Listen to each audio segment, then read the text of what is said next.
जयाचा जनी जन्मनामार्थ झाला, जयाने सदा वासनामात केला. जयाच्या मुखी सर्वदा नाम कीर्ती, नमस्कार त्या ब्रह्मचैतन्य मूर्ती. सद्गुरुनाथ महाराज की जय. सद्गुरु श्री ब्रह्मचैतन्य महाराज गोंदवलेकर यांचं प्रवचन. प्रपंचातले आपलेपण भगवंताकडे वळवा. 14 मार्च. प्रेम हे सर्वांना उपजतच येत असते. हा माझा मुलगा, ही माझी मुलगी, यांच्यावर प्रेम कसे करावे हे कुणी शिकवावे लागत नाही. एकदा आपले मानले की प्रेम आपोआप निर्माण होते. पण हे प्रेम सुद्धा खरे बघितले तर स्वार्थी आहे. मुलगा ऐकत नाही, तो वाटेल तसे वागतो अशी आपण तक्रार करतो. त्याच्यावर जर आपले खरे प्रेम असेल तर आपण तशी तक्रार करणार नाही. परंतु त्याच्या मागे हा माझा ऐकत नाही हा अहंकार स्वार्थ आहे. एक गृहस्थ मला भेटले. त्यांना मी विचारले, झाले का मुलाचे लग्न? ते म्हणाले, नाही, उद्या आहे. मुलगा चांगला वागतो का असे मी विचारल्यावर ते म्हणाले, आताच नाही सांगत, 6 महिन्यांनी सांगेन.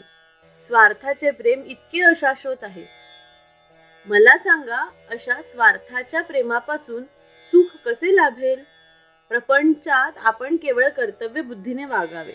मग मुलगा माझे ऐकत नाही हा प्रश्नच उद्भवणार नाही. खरोखर प्रपंच हा एखाद्या प्रयोगशाळेसारखा आहे. कॉलेजचे शिक्षण पुरे करण्यासाठी काही महिने तिथे शिकावे लागते असे म्हणतात.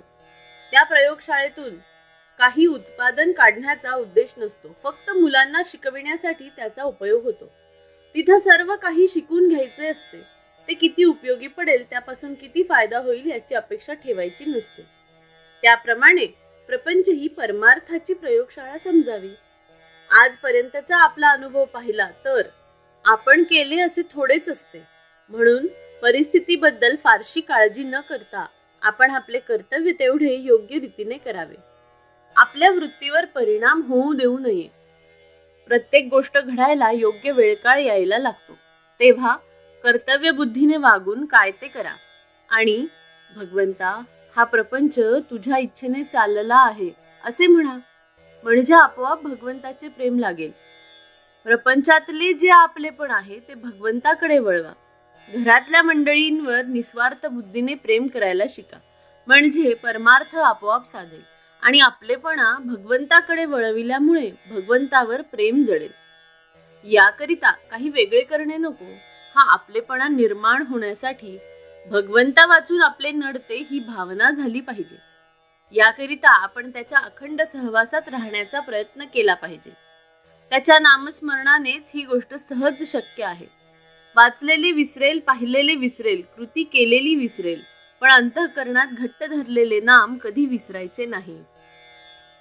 श्री अनंत कोटी ब्रह्मांड नायक राजाधिराज सच्चिदानंद सद्गुरु श्री ब्रह्मचैतन्य महाराज की जय. श्री ब्रह्मानंद गुरु महाराज की जय. जय जय रघुवीर समर्थ.